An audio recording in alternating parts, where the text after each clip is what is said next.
Today, my guest on Podcasting the Podcaster is Ned Parks. Now, if you're in Northeastern Ohio or the aviation community, you probably know Ned. If you don't know Ned, you probably should. Ned does a lot of things, but BS is not one of those things. And that is why I like him, and I think that's what's going to make today interesting. Stay tuned.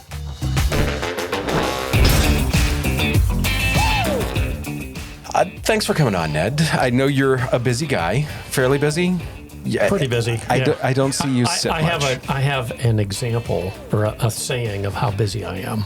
Okay. I'm busier than a one-armed paper hanger that lost his leg and got invited to an ass-kicking contest. Oh, see, I just go with the one-legged man in an ass-kicking contest. I shorten that. Both. Yeah, nice. Yeah. I like that. Yeah. I like that. So people always call you're an interesting guy. You're perhaps... I'm not quite sure how to take that. Correct. So you are, let's go with diverse. Diverse is a good word. Yeah, that's it. I figured that would... Yeah, diverse. You've done things from police to military, successful sale of a business. Now there's consulting. I heard there was a stint in radio. Oh, you did some homework. Whoa, I do. That's why I have I'm notes impressed. here. So, give me the timeline of how Ned is Ned. Oh, jeez. I mean, the 2-minute version. Okay. All right. Born and raised in Northeast Ohio. Around animals, horses, dogs, cats, everything. Always wanted to be a military pilot. It was a long process to get accepted. So in the interim, I went into law enforcement. Finally got accepted into Army Flight School, flying helicopters. Came out of there, ran several of my own aviation businesses. Got into consulting. Long story there, keep it short. And here I am, 24 years later in the consulting business with still one foot firmly planted in aviation. And along that way, got a harebrained idea that I could do long form radio around a topic of business. So I actually bought long form time, if anybody knows what that is. Yeah. On the Big Talker in Cleveland, 50,000 watts. So we had quite a stretch. And we ran a show every Saturday morning or Sunday morning, I can't remember anymore. So when did you do that? Oh, geez. I'm trying to remember now, and I don't remember. It was a while ago then. It was. It wasn't last week. No. It was 1990s. You said 19. So that's really all we need to know. There was a 19 It was a while there. back. I've got them all. You'll appreciate this. Many people won't. I've got them all on mini disc. Oh, wow. Yeah. Yeah. No, that's amazing. Yeah. I've even got a mini disc player that I have. So. Wow. Yeah. And Ned has officially dated himself with this. Yeah. Yeah, well. And me kind of in the process too, because I remember what those things were. And that's, so, Aegis 360 is your consulting firm. Correct. I would like to say it's different. At least it appears to the outside it's different. I hope so. Give me the how or the why. You have a slightly different approach. I know a lot of that is your no BS. Like, look, if someone comes in and says, I'm going to whiz bang this and we're going to talk around this, and you're like, no, that's the problem. Right. How's it different? So our official tagline, and this isn't just a marketing thing. It actually, for me, I really walk it, talk it, and believe it, is we connect the leadership, the culture, and the strategy together. So if you come in and say, we're going to up our profit margin by 2 points and, our market share by 10 points or whatever, that's all the strategy, the hard stuff. And I go, okay, great. But how does that loop back into the other two pieces? And if you come in and say, I have better leadership, that's our big push, great. How does that loop back into the other pieces? Because you can raise someone's leadership skills up, and if it doesn't match what you're trying to do from a strategic standpoint, he's probably going to fail. So all three of those are hand in glove, and I look at all three of those on equal parts. Okay, so it's a triangulated approach essentially, and if it's a three-way scale, and if one of those is heavy, then you have to figure out what weight you need to put someplace else. Is that a big part of it? Yeah, it's a huge piece of it. So, if you've got if you say, well, I'm going to hire every, technically proficient individual I can find, Well, great. You need that, obviously. And if they all don't play well in the sandbox, you're going to have a disaster on the end. So there's the culture piece, right? So I've got the technical piece to help with the strategy, but they didn't have the leadership to help with the culture, or I didn't set the culture to tell the leaders what I was driving for. Okay. So everything connects to everything. Yeah, no, I mean, it makes sense. Yeah. It makes sense. In the manufacturing world, they have variations depending upon the business. So this might be a little different somewhere else, but they'll do things like SP or SQPD. Now, there's variations depending upon the business, but S is safety, right? And the quality is the Q, production is the speed, and the delivery to the customer. Right? Now, there's variations on that. But if you don't understand and have that laid out, then what you're not doing is saying, what's my priority as I make this decision on who I hire, what they do, how they do, or my strategy. And if everything's a priority, absolutely nothing is a priority. Oh, don't even get me started on that. Well, that's a whole other podcast all unto itself. I mean, you, Adam, and I have all talked about that. If everything's something, nothing is something. Correct. I mean, it doesn't matter. Marketing, consulting, strategy, it doesn't matter. It doesn't if it's matter. all, no, that's right. So what is a skill that you wished you saw more of? Or I'm going to give you a twist on this. Okay. Is what would be this skill that you see as being something that people can work on to have an advantage over others in the workforce? So where's there a weak spot that you see people could work on this to get a whole heck of a lot better? I would probably put prioritization at the very top. Really? Yeah. I will tell you from pure skill, pure skill. The inability, the desire not to do it, to prioritize different things is enough to just drive me absolutely crazy. And it's fascinating, Josh, because I see it in a startup. Sure. I see it in a 3-year business of 3 people, and I see it in Fortune 500s. There does not seem to be anyone that's exempt from this. I've theorized that some of it is because we live in a financial world of quarters. Okay, sure. And so everybody lives on a 90-day basis. Yep. I can get it done in 90 days. I'll do this in 90 days. I'll do that in 90 days. And that's just ridiculous. And then the other thing is everything is ASAP. And one of the things I like to say to my clients is, what does ASAP mean? And they'll say as soon as possible. I go, that's what it stands for.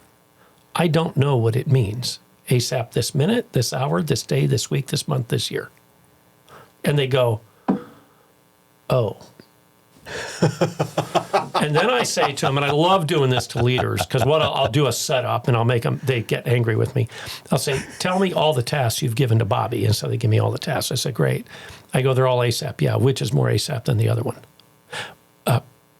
Well, that one there is more important than that one, but that's not what you told Bobby. You told him it was ASAP.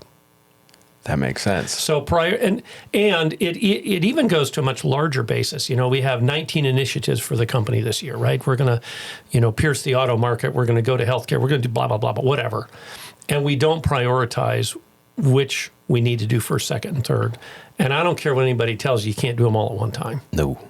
And the other thing that's important to remember is you're asking this of a team of people. This is a culture leadership piece off the strategy. Here's where we link back. You're asking this out of a team of people. And don't forget, every extra thing you ask is in addition to their regular job. Yeah. It's always an add-on. Because few companies can afford a person that does nothing but project management or a person that does nothing but strategic planning. Sure. That's few and far between.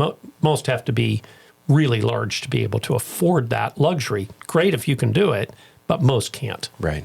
Yeah, that makes sense. So this, makes me think of something else that you described to me the other day is your boat burner app. Yes. That is all, that's all that is about. So that is taking the skill out of the person and putting it into an app where it is literally make the decision on what's what and what the priority is and do it. Yep, and that's based on 2 things, interestingly enough. It's based on some mathematics that I found that actually drive the the force choice paired comparison mathematical model behind it, which gets very deep math, way deeper than I'm able to do. That's why you hire people. But then it combines it with psychological theoretical research that's been done by Barry Schwartz, which basically it's called the paradox of choice. And when we have too many things to pick, we either will walk away and pick nothing, or we'll do a horrible job of putting them in some sort of priority.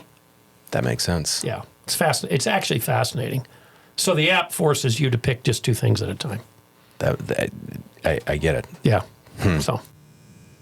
So here's a question for you on this then. Because you're unique in the fact that you do both helicopter and winged aircraft, which one's your choice? Oh, man. So I have one way to answer this. And how many people are you willing to make mad is what it's going to come down to. I won't make anybody mad. Somebody might cringe.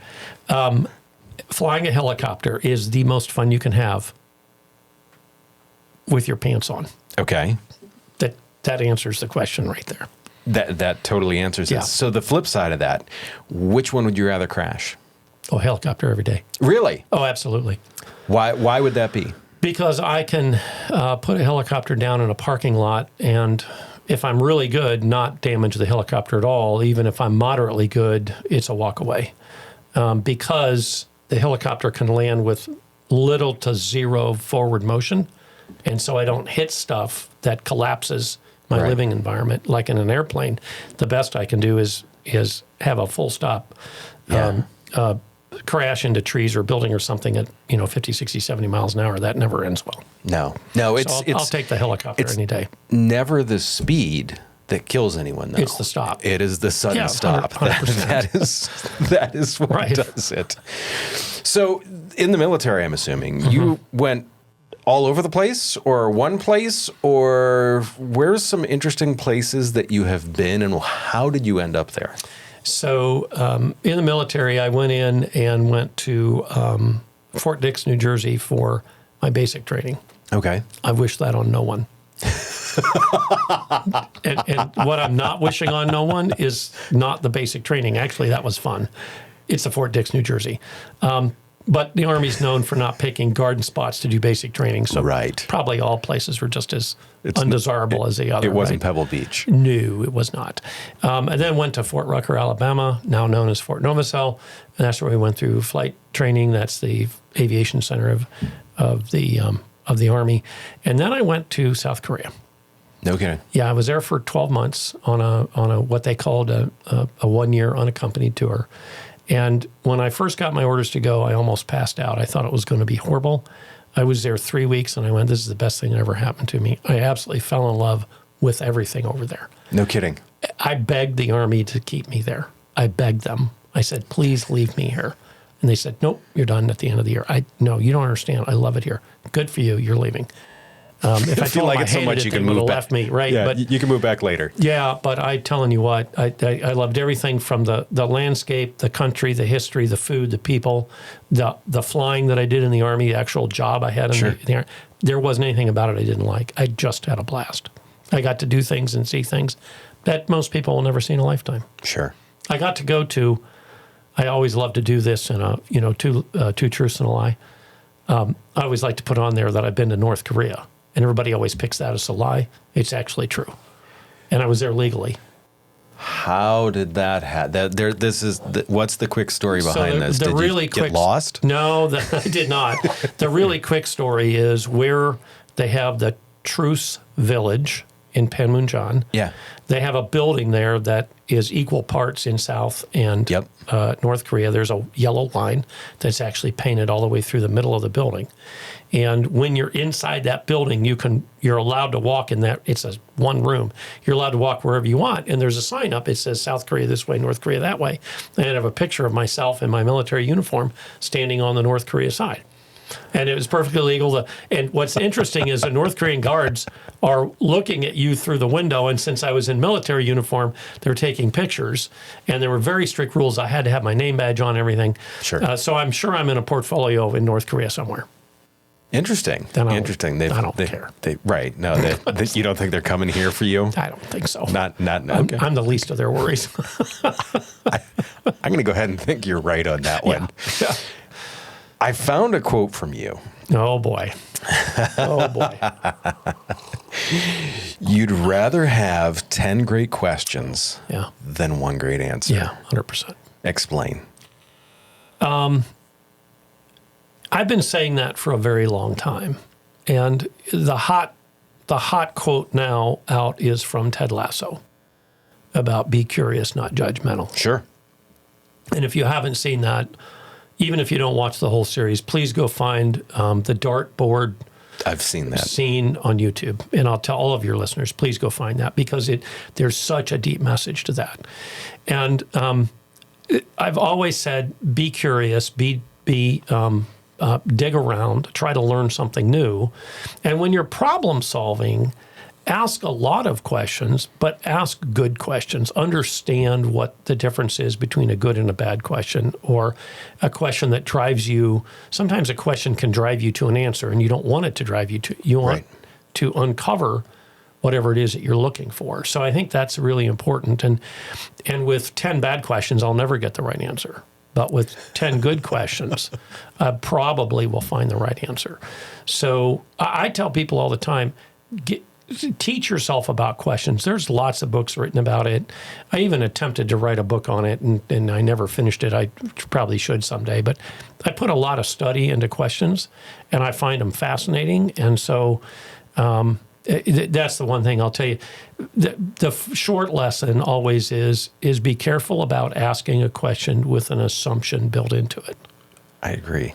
Yeah. Not because the question is inherently bad itself, but because the person will answer to the assumption. Right. It's leading. It's a leading question, and they will answer to that, which may or may not be where you want to go. That makes sense. How many unfinished Ned Parks books are there? 2. Okay. I figured you would have a number on that. There's 2. There is the question book, and then there's also a book that's actually, I could probably get that published in a month. It's really close, and I've shelved it for a long time. So you're saying it stayed down on the priority list? It did. Yeah, on purpose. On purpose. So another question for you. You've started to recently build content here in the studio. Mm-hmm. What has been your favorite part about that so far? So, I mean, at this point, you haven't actually released any of them because you're banking content. Correct. Because you want to be like, look, if I get sick, if I want to go on vacation, I want to have it so I don't have to worry about this. Right. But what's been your favorite part about some of the sitting in here and talking with people? So I guess the first part of that is it is content like this forum here where you're interviewing me is what I'm doing. And you and I both know that, you and I talked about me doing this for a while, talked to Adam about doing it for a while, and both of you were like you were pinching me, I'm sure behind my back, but also because you're both right about, because the one thing I said is I have no interest in being a talking head. No. And I just that is like, forget it, right? And I didn't feel that I had the kind of content that would lend to that. So building out interesting people to interview with a themed topic for each individual, I think is probably the most fun. Now, the other piece of it is I try to be somewhat irreverent. Maybe a lot irreverent. I don't know. Yeah. But I get it. But I will tell you that nobody learns anything being bored half to death. No. So there is a edutainment piece to it. Sure. I mean, we're going to have a laugh. We're going to have a good time. I really also am very interested in who's sitting across from me. This isn't just a forum for me to throw out Ned stuff. This is a forum for me to give you an opportunity to really talk and answer the questions, not unlike what we're doing right here. So, it's asking them 10 questions. And I think that's the part that is so fun and interesting. That makes sense. So one thing that I've noticed that you've brought up a couple of times in some of your podcast recordings is things, and sometimes it was before you recorded, were things that your dad had said to you. Obviously, a very big influence on you. Oh, huge. Yeah. What is the one thing that is if you could say, that is what Dad told me, that is stuck the hardest with you? Man, I'd have to go back to, let's see. Well, okay, I'll do that with a story. Sure. Okay. So, as I said, I spent this short time in law enforcement because I was through a lot of bureaucratic issues, having a real tough time getting accepted into the Army Flight School. Finally, the letter came through. And I've sort of got this career. I'm kind of settled in it now. I had never given up on, pushing all this paperwork through. So I got the letter and I went, oh, geez, now what do I do? Right? Felt I was at a decision point. So I drove over to the house and Dad was there and I said, hey, look what I got. And he goes, oh my God, that's fantastic. You've worked so hard at this, blah, blah, blah. And I said, I don't know what I'm going to do. And he goes, well, what's the decision? And I said, well, I've kind of got this career started and, right. I'm going down this road in law enforcement. And here's what he said. He says, yeah, you can do that. You can spend the rest of your life seeing the world out of a windshield of a police car, or you can travel all over the world, meet new people, and fly helicopters. And then he didn't say anything else. I don't think he needed to. and he walked away from me. And I'll tell you the other big lesson, what we all know, what decision I made.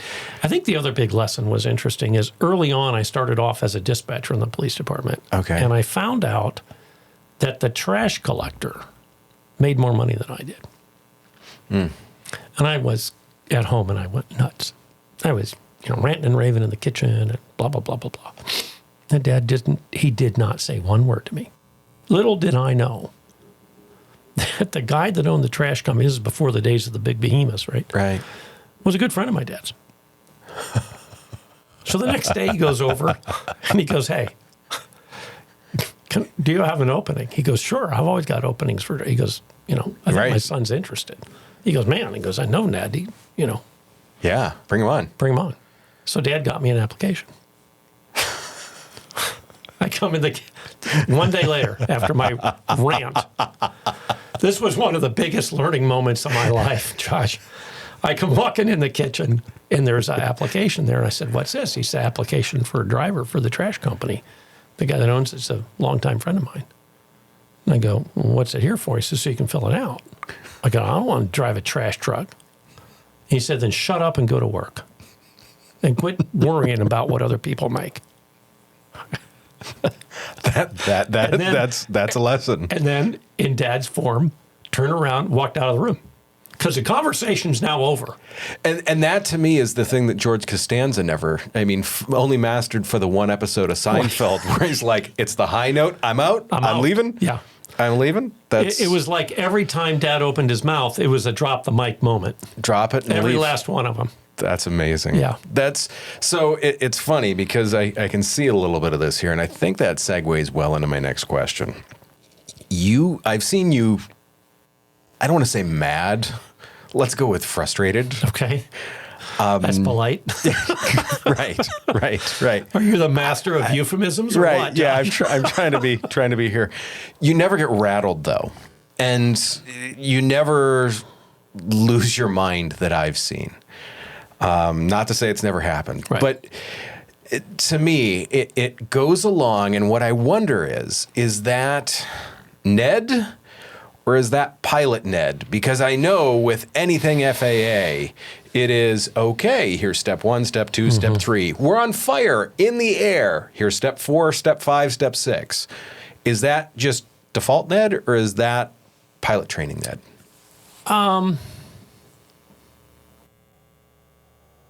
I would guess it's a bit of both. I probably learned at a young age, a horse would be acting up or bucking and Dad would just say, stay calm and stay in the seat. Stay calm and stay in the seat. You're fine. So I think maybe a lot of it came from there. Sure. But then, both in law enforcement and flying, you're kind of taught to deal with the hair on fire emergency in the moment. You practice them in the simulator. You practice them in the aircraft. You get into a groove with it. So some of it's probably, I don't know, maybe natural. And then I would probably guess that a good portion of it is training. and just getting into a mode of this exploded, and so just take a second, analyze it, and move on, right? So yeah, I would guess in those situations, I would say that I'm pretty calm. Yeah. No, you very much are. Yeah, I mean, even when there's steam rolling out of your ears, I see the calculator buttons going. Yeah, 100%. I never forget. I was with a group of guys in Cleveland, and we were up there issuing warrants. Okay. That had come from our community down in Summit County. And so we were out with the Cleveland Police Department, and we were in a not great part of Cleveland. Sure. I don't remember now where it was. I do remember guns started going off. I didn't fire mine. I don't even know. It was a very short interaction. I don't think nobody got hit, and I don't believe there was in fact, I know there was not an arrest out of it because nobody knew who fired from this building. I do know bullets were flying, and it was so weird because I just knelt down behind the cruiser I was in, and I just kind of looked at the Cleveland guy, and I went, is it from that building? He goes, yeah. Oh, okay. I'll just stay here. I'd stay in Summit County. Yeah. So, and I want to, I think it's important. I've been around so much of that stuff that I think there's a conditioning to it. I don't. Sure. A lot of people say, oh my gosh, somebody that gets into that kind of a situation is a hero. There's a lot of training and a lot of conditioning that go to get yourself to where it doesn't make you freeze up and just not do anything. However, interestingly enough, there is a lot of deep study behind how things begin to narrow and you can't see and read certain things that when the adrenaline gets too high. Yeah. You literally can't see. Your field of vision gets incredibly small. Yeah. And that's why the training piece behind it is so important. You're looking for the muscle memory. What am I going to do if? Yeah. Right? Makes sense. And I think I might add, I think there's a level of application to that just to the business world. One of the podcasts that I did in here is the scenarios you come into work and a coworker has died. Right. What do you do? Right. Well, you can freak out, and a lot of people will. Mm-hmm. Right. Or you can take a moment, assess, and have some sort of a plan. Right. One of my favorite quotes that I've said is, change without a plan is nothing more than chaos. I've heard you say that. Yeah. I do like that one. Yeah. So have a plan and then make your change from it, and things will go a lot better. Even if it's a short term, just assemble it in 100%. The air plan. Yep. Make a plan. Yep. So I've got a couple of quick questions for you then. Right. So like every bad podcast, we've got to have a lightning round. Of course. You do the same thing. Yep. I've done that. Yes. Yep. Love them. What's one word you absolutely hate to hear? Oh. Well, it would be no, but probably the statement behind it that's the same thing. Sure. Is we can't. Makes sense. Drives me crazy. I get it. You've said you like blues, you like all music like that, but you can't play an instrument. Nope. If you could, what would you play? Well, it would be the saxophone, probably the sexiest, coolest instrument ever. Even Bill Clinton thought so. Yeah, absolutely. I mean, I think about if I'd learned to play the saxophone in high school, I could have had a date with any girl I wanted. Probably. Yeah, probably. It by far would be, it'd be the saxophone. So what, on converse of that, what is one instrument that hearing it sounds like nails on a chalkboard to you? Oh man, that's really good. I don't know that there's any that are quite that bad, but I think I would probably skip the flute concert. Makes sense. Sense. So you weren't a Jethro Tull fan? In short bursts, yeah. The last question. I'll tell you what I do love. Yeah. I do love rock and roll that has an organ in it. I think that is an old Hammond B3. Yeah, yes. Exactly. Love Blue Oyster Cult, I believe, was big with or one of those old rock. I think that just looks like, I just stop and listen every time. For sure. I'm going to turn one of your questions on you. Oh, and I boy. think you know which one it is. I know exactly what it is. Favorite cuss word? Fuck. I knew you weren't even going to hesitate. I knew you weren't even going to hesitate. Ned, thank you for your time today. I appreciate it. Yeah. This is a hell of a lot of fun. I learned something, and hopefully everyone out there did too. As always, guys, I will see you very soon.